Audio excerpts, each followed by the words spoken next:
Hey, Louis-Philippe Lampron, on devait se parler bien plus tôt. Au début de l'automne, on s'était écrit puis tout. Ouais. J'étais allé à Québec au Festival de cinéma. Puis là, finalement, j'étais trop occupé, c'était compliqué, puis je voulais qu'on fasse ça comme du monde. À l'époque, le déclencheur, il y avait le rapport pour une laïcité québécoise encore plus cohérente, bilan et perspective, qui a été déposé, donc qui est pour moderniser la loi 21, qui, on le sait, est pleine de trous et les prières de rue sont partout. Absolument. D'ailleurs, tu me confiais que... quand je suis arrivé, j'en ai vu 14. Tu as été obligé d'enjamber des gens qui prient, voilà. De toutes les religions, par ailleurs. Oui. C'est pas juste une. C'est juste ça, j'ai croisé des Juifs, des quand je chrétiens. lis les journaux, c'est pas toutes les religions, il y en a juste une. Ah, OK, c'est ça. On finit par plus savoir trop. Mais là, tu lèves le voile sur le fait qu'il y en aurait plusieurs. Voilà. Et là, tu m'as dit, je me rappelle, tu m'as dit, watch out, parce que là, il va y avoir le projet de constitution qui n'était pas encore sorti. Oui. Puis tu vas voir, ils vont vouloir enchasser la laïcité. Là, je t'ai dit, OK, ben, dans ce contexte-là, attendons pour se parler. Boum, badaboum. Le projet de constitution est annoncé. Oui. Et là, je vois des publications, je te vois être en colère. Hein? Je pense qu'on peut dire ça. Oui, littéralement. Ouais. Ce que le gouvernement fait dans sa dernière année de mandat, là, puis là, on se parle au moment où la loi spéciale sur les médecins, la loi 2, vient de passer. Oui. On va en parler à la fin, mais là, c'est ça. On va pas décortiquer la loi 2 sur les médecins, parce que André Bilodeau, qui est déjà venu à la balado, qui enseigne en médecine, qui est médecin, qui a pratiqué en Ontario et qui est maintenant au Québec. On va décortiquer ça. On va parler de l'aspect juridique, l'aspect constitutionnel ou anticonstitutionnel. On va prendre, comme on le fait souvent ici, on va s'élever un peu. Puis on va discuter de quelles sont les implications philosophico-juridique, si on pourrait dire. Oui. Commençons par la Constitution. Yes. Bon, là, ça a été débattu dans les médias. On s'entend que ce projet-là, c'est sur un coin de table, sur une napkin. Ben, je sais pas si c'est sur un coin de table. Il y a plein de choses qui me laissent entendre que ça a été écrit vite, assurément, mais la démarche est proprement surréelle, en fait. Ouais. Quand on parle d'une Constitution, c'est la loi des lois, c'est comme ça qu'ils l'appellent. Hein. Ouais. Ça ressemble par ailleurs beaucoup au Saint des Saints, cette expression-là. C'est pas très laïque comme expression, Tout à fait, c'est vrai. Mais au-delà de ça, la Constitution, c'est le cadre de ce que l'État peut faire ou ne peut pas faire. Oui. Et donc, c'est quelque chose qui ne peut pas être partisan, essentiellement. Il faut que tu y ailles vraiment avec une démarche transpartisane. Bon. Et le rapport Proulx-Rousseau, en fait, moi, je suggère désormais que toute commission d'enquête qui va être créée par la CAQ, qui est Guillaume Rousseau statutaire, qu'on rajoute quelqu'un d'autre, en fait. Comme ça, on va s'économiser des surprises. Mais donc, le rapport Proulx-Rousseau, une des recommandations, c'était quand même de dire que si on faisait autre chose que de codifier le droit, les règles, par exemple, de dire la charte québécoise, voilà, c'est une loi constitutionnelle au Québec, ben ça prend nécessairement une démarche qui implique la société civile, puis une démarche qui va être transpartisane. Et d'ailleurs, cette charte-là, ça a pris quelque chose comme 8 ans, je pense. 8 ans, 7 ou 8 ans. En débattre, en discuter. Tout à fait. Ce qui est normal pour une loi fondamentale comme ça, j'imagine. Absolument. Et elle a été adoptée à l'unanimité à l'Assemblée nationale. Voilà. Et jusqu'à ce que la CAQ arrive au pouvoir, quand on faisait une modification de fond à la Charte québécoise, on le faisait avec un large consensus et ou à l'unanimité aussi. OK. Parce que le bâillon, c'est pas la CAQ qui a inventé ça. Là. Non, on parle pas de bâillon. L'utilisation du bâillon. Pas du tout, on parle pas. Mais là, une constitution sous bâillon, ça serait quand même bien le bout de rajouter le mot que vous voulez. Mais au-delà de ça, donc... pour vrai, ça serait pas impossible. Ben, je peux pas croire, mais il n'y a plus rien qui me surprendrait venant de ce gouvernement. Si ça je serais pas étonné. On est bien d'accord, parce qu'ils veulent faire l'histoire, clairement. Il faut quand même avoir vu le ministre de la Justice, le jour du dépôt du projet de loi sur la Constitution, faire une publication sur les réseaux sociaux disant qu'il allait se recueillir devant les pères fondateurs, les photos de lui devant les statues, etc. Donc, on a vraiment l'impression que c'est un des objectifs de faire l'histoire avant de partir, parce que les sondages sont pas tellement bons. Bon. Pas tellement, non. Alors là, la légitimité est problématique en elle-même, mais moi, j'avais écrit un texte cet été disant, checkez bien le blockbuster constitutionnel, parce que moi, je pensais que ce qu'ils allaient faire, comme ils sont en fin de mandat, c'est de dire, bon, ben, ils ont déjà fait des changements dans la Charte québécoise. Puis là, ils allaient les barrer avec une procédure de modification renforcée en disant, ben, ce qu'on a fait, là, la loi sur l'intégration nationale, la loi sur la laïcité, la Charte québécoise, sont toutes des lois au même niveau. Ça, c'est la Constitution du Québec. Et maintenant, si d'autres législateurs, après nous, veulent les modifier, ça va prendre les 2/3 à l'Assemblée nationale. Ce qui aurait été illégitime. Donc on barre... C'est une métaphore parce que c'est jamais... Oui.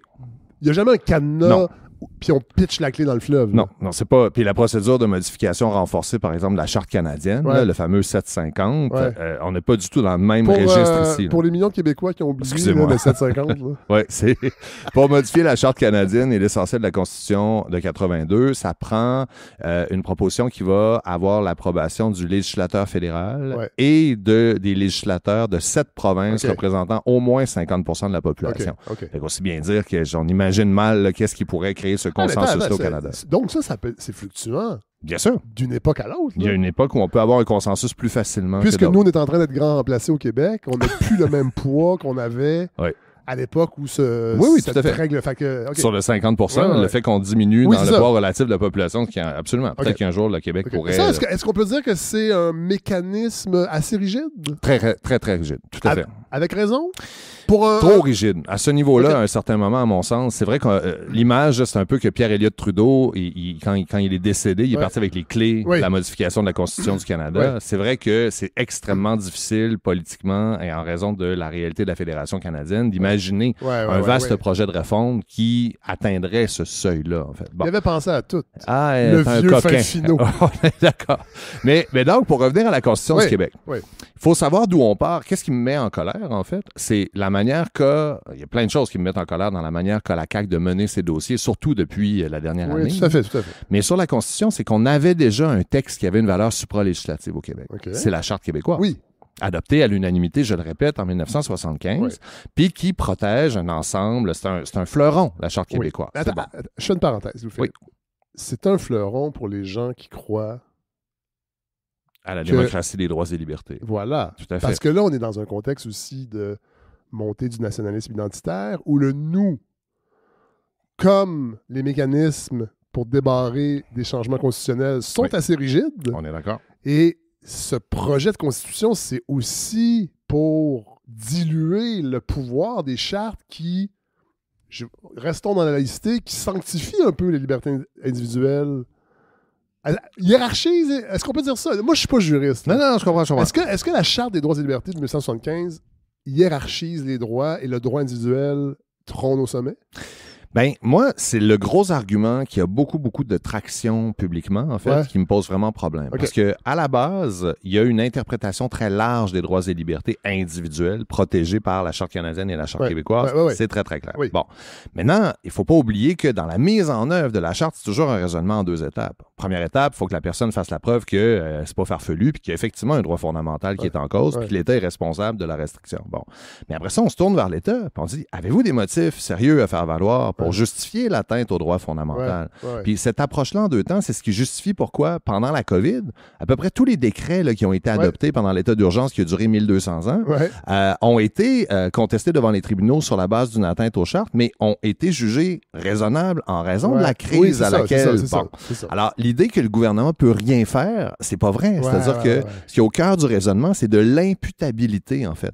Oui, tu peux restreindre, toi, gouvernement, le droit fondamental, mais démontre-moi que tu as plus que juste des motifs idéologiques à faire valoir pour être capable de justifier la restriction à ce droit fondamental. Je reformule la question. La Charte de 1975, les libertés individuelles sont...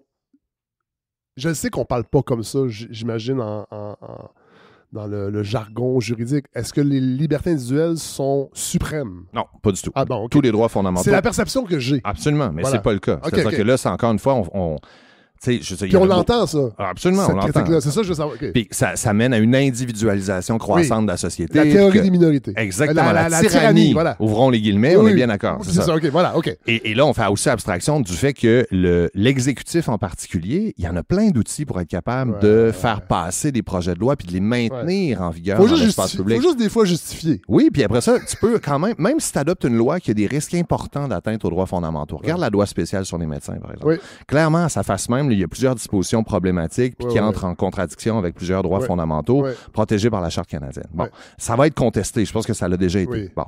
Mais le temps que ça dure, la contestation, ben, la loi, elle continue à produire des effets, en fait. C'est juste au bout du processus judiciaire. Bon.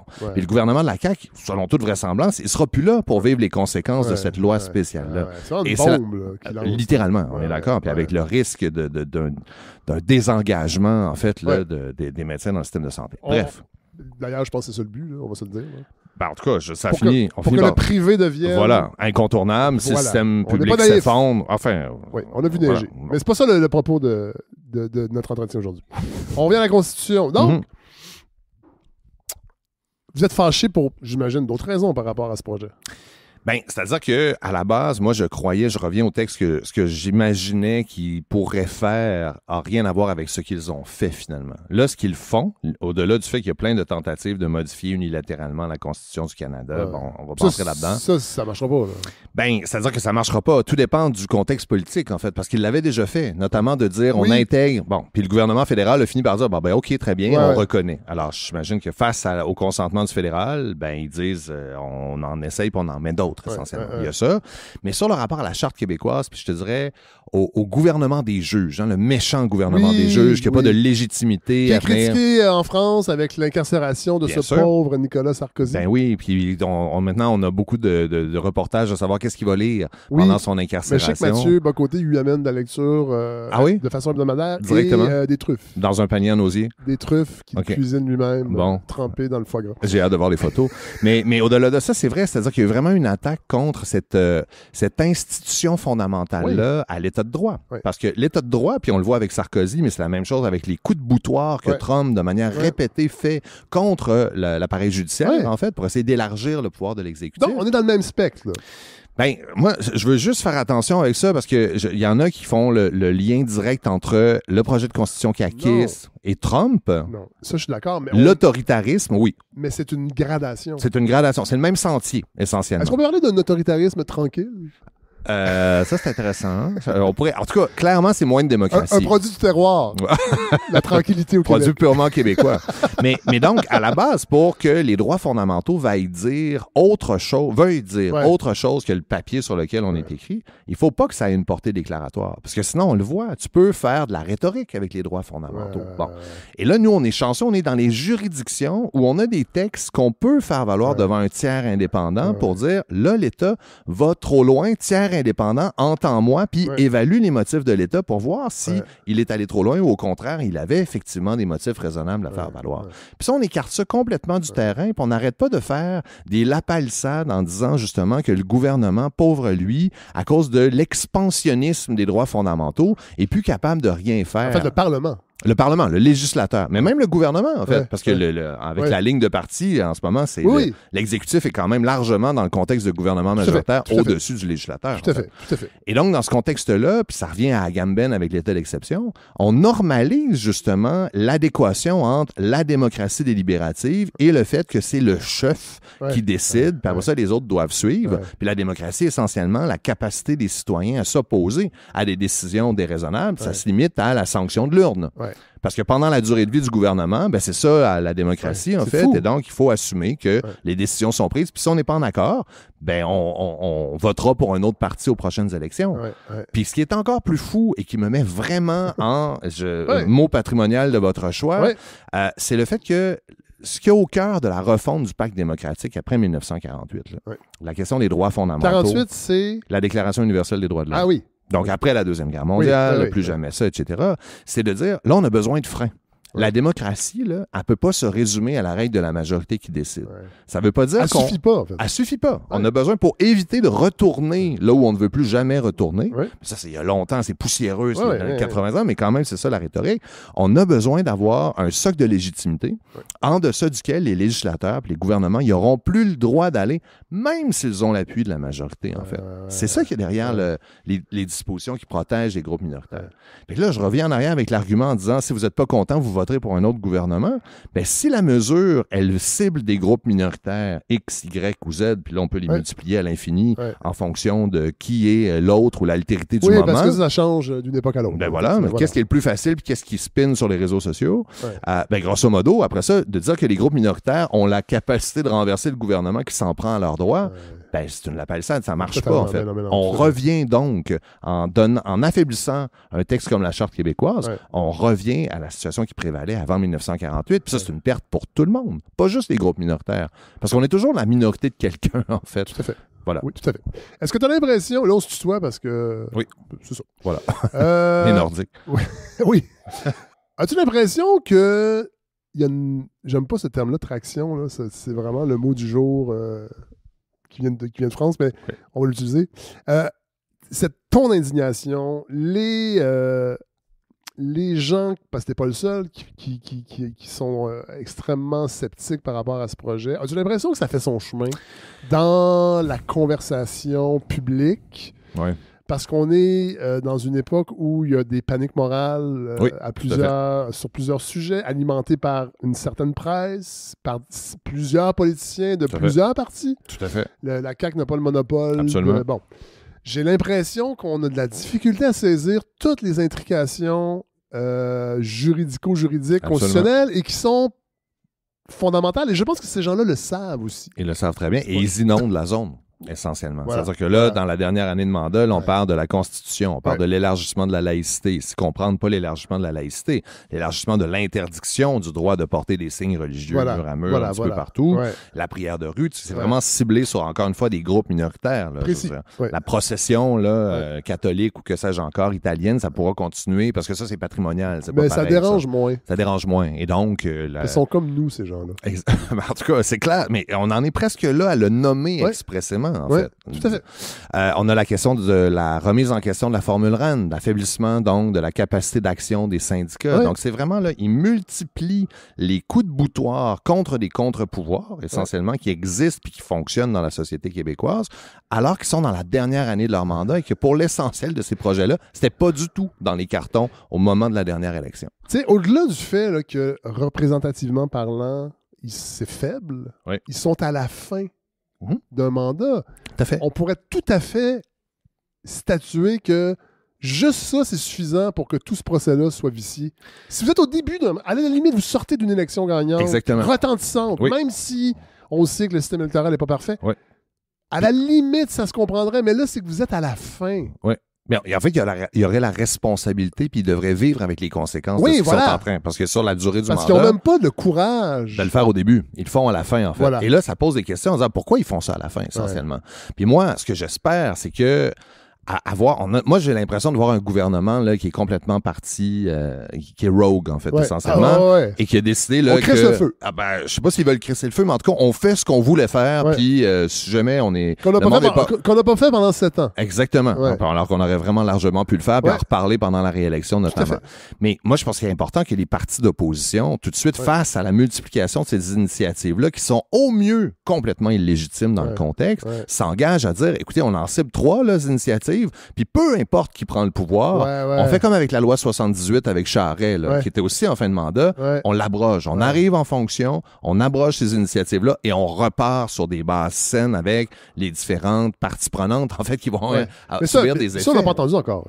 Non, on n'a pas encore entendu de projet. D'une action concertée ou... il faut qu'il y ait une action concertée. Puis moi, je pense qu'il faut qu'on lie les fils de la tresse, en fait, essentiellement. Il ne faut pas juste regarder la Constitution comme un projet à part. Il faut voir ces initiatives-là comme un tout. Puis pour moi, l'illégitimité de ces actions-là, mur à mur, en dernière année de mandat, assis sur une surmajorité parlementaire, une super majorité parlementaire, qui a été rendue possible par la distorsion de notre système électoral. C'est 40% des voix exprimées qui mènent à plus des 2/3 des voix à l'Assemblée nationale. C'est même pas la majorité des voix exprimées, avec une majorité des 2/3 à l'Assemblée nationale. Puis là, sur cette base-là, on remet en cause vraiment là, des institutions fondamentales dans le modèle québécois qui vont avoir des impacts pour longtemps, essentiellement. Tout à fait. Dans un contexte où il est fort possible que ce soit même plus la CAQ, en fait, qui soit au pouvoir dès 2026. Tout à fait. Par rapport à la loi 2, c'est donc on est dans les chiffres 1, 2. C'est bien, c'est plus facile de les retenir. Parce qu'on est un peu collectivement nono. Parce que le temps d'attention diminue. C'est le message qu'on nous envoie. On a encore dans la loi spéciale sur la pratique médicale, là, ce qui est en train de se jouer, cette notion de restreindre le droit à la dissidence, restreindre le droit. Ça, c'est inquiétant aussi. Je veux dire, là... Est-ce qu'il y a un parallèle d'une autre époque dans la vie constitutionnelle et juridique du Québec où on a assisté à cette espèce... Parce que je pense que c'est quoi? C'est le 7e bâillon des 2 mandats. Là. C'est bon. Qui touche vraiment des points de liberté d'expression. Puis tu sais, il y a des gens... les médias, les commentateurs se sont battus pour la liberté académique, se battent pour qu'on dise le mot haine. Et là, on a des attaques frontales à la liberté d'expression dans sa plus pure incarnation. Ben, une loi spéciale, surtout une loi spéciale de retour au travail. Puis là, c'est pas juste une loi spéciale de retour au travail, parce que là, c'est une loi spéciale qui fixe aussi les conditions, puis qui change beaucoup de choses, là, si j'ai bien compris. Là, puis je suis vraiment pas un spécialiste. Non, puis on va en parler plus tard là, avec André, puis peut-être même Anne Plourde, on va la réinviter de l'IRIS, entre autres, là, parce que c'est son champ de compétences de la santé. Là. Mais le régime de la loi spéciale est la raison pour laquelle on trouve des dispositions qui, pour vrai, font sourciller, en fait. Ouais. Parce que, grosso modo, la disposition à laquelle tu fais référence, c'est une disposition qui interdit à quiconque, ma grand-mère, ta tante, de conseiller, de s'exprimer d'une telle manière qu'à conseiller un médecin de ne pas respecter la loi spéciale. Soit, par exemple, de dire, ben, si l'employeur te traite mal, ben, veux-tu bien sacrer ton camp et aller faire autre chose, essentiellement. Fait qu'on comprend le rationnel derrière. C'est de dire, mais en même temps, c'est paradoxal, c'est un catch-22, parce que tu dis, là, on frappe tellement fort sur les médecins qu'on peut les démobiliser d'une telle manière qu'ils vont dire, écoute, moi, si c'est dans la condition-là, moi, je travaille plus pour l'État québécois et je m'en vais, je lance la serviette essentiellement. Et donc, on s'assure à courte échéance que ça ne se produise pas pendant, par exemple, les 11 prochains mois, ce qui nous sépare peut-être de la fin du gouvernement caquiste. On met des mesures de cette nature-là, en fait, qui sont une atteinte invraisemblable là, à la liberté d'expression de tout le monde, d'une part, qui sont inopérationnalisables, qui laissent une espèce de nuage. Puis d'ailleurs, le ministre Dubé lui-même n'a pas l'air de comprendre la portée de sa loi parce qu'on n'arrête pas de le questionner. Puis on dit, est-ce que ça veut dire que moi, en tant qu'universitaire, comme prof d'université, que j'ai des associations étudiantes qui veulent faire la grève, machin, est-ce que je peux leur donner un conseil? Si je les empêche pas, ou si je les appuie, ou est-ce que je peux recevoir 500 000 $ d'amende par la tête? Puis l'absence de réponse montre bien que l'objectif, c'est de jouer avec le flou artistique pour faire taire, en fait, puis s'assurer qu'on va avoir le temps de contraindre, en fait, le groupe qu'on souhaite contraindre, puis de passer à un autre projet. Fait que, je veux dire, toutes les lois spéciales sont problématiques, évidemment, puis ça prend des motifs sérieux, puis ça veut pas dire qu'il y a des lois spéciales qui se justifient pas, par ailleurs. Il y a des situations, là, tout à fait. Bon, alors, il y a des urgences, parfois, puis il y a des impacts sur la population, etc. On est entièrement d'accord avec ça. Mais là, c'est parce qu'encore une fois, puis on le fait vite, puis on va très, très fort, essentiellement, puis on s'essuie les pieds, en fait, avec les libertés fondamentales. C'est ça le rapport à la disposition de dérogation. Puis on le voit avec Daniel Smith, là, qui vient tout juste d'adopter une loi spéciale de retour au travail pour les enseignantes et enseignants, qu'elle accompagne d'une disposition de dérogation. Et ce que ça fait de déroger aux droits et libertés puis aux chartes, on parlait d'imputabilité tantôt, c'est que ça évite d'avoir le tiers indépendant qui va se prononcer sur la raisonnabilité des motifs mis de l'avant par le gouvernement. Alors, en tant que population, on est pris à accepter la poutine gouvernementale qui va essayer évidemment de nous convaincre que sa mesure est raisonnable et elle est nécessaire, mais on n'aura pas le tiers indépendant qui va dire OK, mais qu'est-ce que vous avez fait véritablement comme effort de négociation?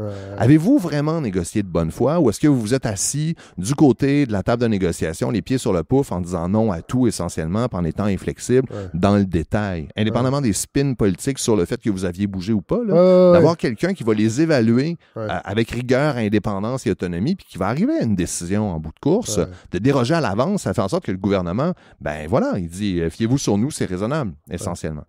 Et ça nous ramène à l'idée qu'on vient de perdre un contre-pouvoir permettant à plusieurs groupes de la société civile d'au moins remettre en question la légalité et de remettre en question des abus du législateur, en fait, dans certaines circonstances. Et dans un contexte où le gouvernement et le législateur se confondent dans notre régime parlementaire quand on est dans un gouvernement majoritaire.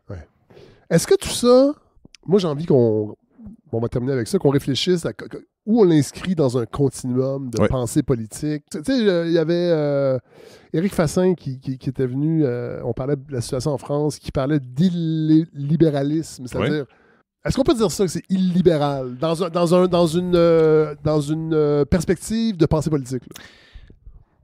C'est vraiment une belle question. C'est-à-dire que moi, ce qui est au cœur de cette bataille-là, puis la CAQ elle a montré ses couleurs dès la rhétorique mise de l'avant pour déroger mur à la Charte canadienne, à la Charte québécoise pour protéger la loi sur la laïcité de l'État. Puis par ailleurs, la décision devant la Cour suprême, c'est pas le modèle de laïcité proposé par la CAQ, en fait, qui est en cause. C'est le recours mur à mur aux dispositions de dérogation qui a un impact sur les méchants juges sont pas contre la laïcité. Là. Ben, en tout cas, ils n'auront pas l'occasion de se prononcer dessus. C'est ça, parce que là, donc on essaie de trouver trouver une manière de dire, coudonc, est-ce que ça a été établi en 88, là, le droit de déroger, juste en le disant, etc., là, pour protéger l'autonomie gouvernementale des provinces? Mais au-delà du compromis de 1982, ce qu'on en a fait de l'utilisation de cette disposition de dérogation-là, regardons ce que Daniel Spitt en fait notamment, ça n'a rien à voir avec la protection de l'autonomie gouvernementale de l'Alberta par rapport au fédéral. Là, ils ont décidé de mettre au pas des syndicats, en fait, et de faire en sorte que le droit de grève protégé par la liberté d'association, non. Nous autres, on respecte pas ça essentiellement. Alors, est-ce que c'est illibéral? Et donc, la posture de la CAQ, pour moi, c'est de dire qui doit interpréter la portée des droits et libertés de la personne. Puis là, l'argument, c'est de dire, parce qu'il y a beaucoup de choses qui se confondent, là, au Canada, ce sont des juges de nomination fédérale qui sont, notamment les juges de la Cour suprême du Canada, Cour supérieure, Cour d'appel.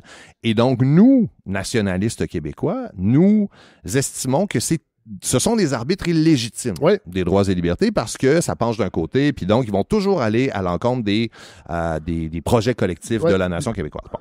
Mais au-delà de ça, c'est parce que ça pourrait tenir, cet argument-là, il est sérieux, mais ça pourrait tenir dans un contexte où on essayait de proposer un mode alternatif qui respecte le fondement initial, c'est-à-dire ça prend un tiers indépendant. C'est pas à Simon Jolin Barrette, j'allais l'appeler Jolin Barrette, c'est pas à Simon Jolin Barrette de déterminer quand est-ce que le gouvernement respecte les droits fondamentaux puis quand est-ce qu'il les respecte pas. Parce que ce tiers-là, ils en veulent même pas. Ils en veulent pas. Regarde ce qu'ils se font dans la Constitution. Même si c'est eux qui pourraient décider de sa composition, de sa structure. C'est fois 1000. Dans le projet de Constitution, là, il crée 3 choses. Il y a la Constitution du Québec, la loi sur l'autonomie constitutionnelle du Québec, avec une disposition farfelue en disant dès qu'on utilise des deniers publics, les universités, on ne peut plus contester certaines lois du Québec. Parce que les organisations communautaires. Exactement. Puis voilà. Dès qu'il y a de l'argent. D'ailleurs, je rappelle que je ne suis pas subventionné pour ce projet. Ben, c'est excellent. Et la campagne de financement se poursuit. Alors Fred Savard, pour contester les lois du Québec, on a bien pris note de ça. Écrivez-nous. Et la loi sur le Conseil constitutionnel du Québec. OK? Quand on disait, bon, alors, on a l'impression en disant, ah ben voilà, il crée le tiers indépendant. Mais quand on regarde la composition, je veux dire, c'est farfelu de chez farfelu, là, en disant, ils seront sélectionnés par le gouvernement en fonction de leur sensibilité aux droits collectifs de la nation. C'est à peine s'ils disent pas Guillaume Rousseau sera président à vie du Conseil constitutionnel. On le salue. Hein? Oui, absolument. Mes salutations cordiales. Mais au-delà de ça, c'est un Conseil constitutionnel qui ne peut être saisi que par le gouvernement. Donc, à la discrétion du gouvernement, des décisions qui n'ont pas de portée contraignante, c'est des avis. Alors, on prend comme le Conseil de presse. Par exemple. Loi de Québécois depuis... mais on s'en balance. Ou encore la Commission des droits de la personne, qui a déjà un pouvoir d'avis, mais non contraignant. Puis après ça, un avis, ça peut être cause toujours mon lapin. Et les décisions doivent être rendues sans dissidence.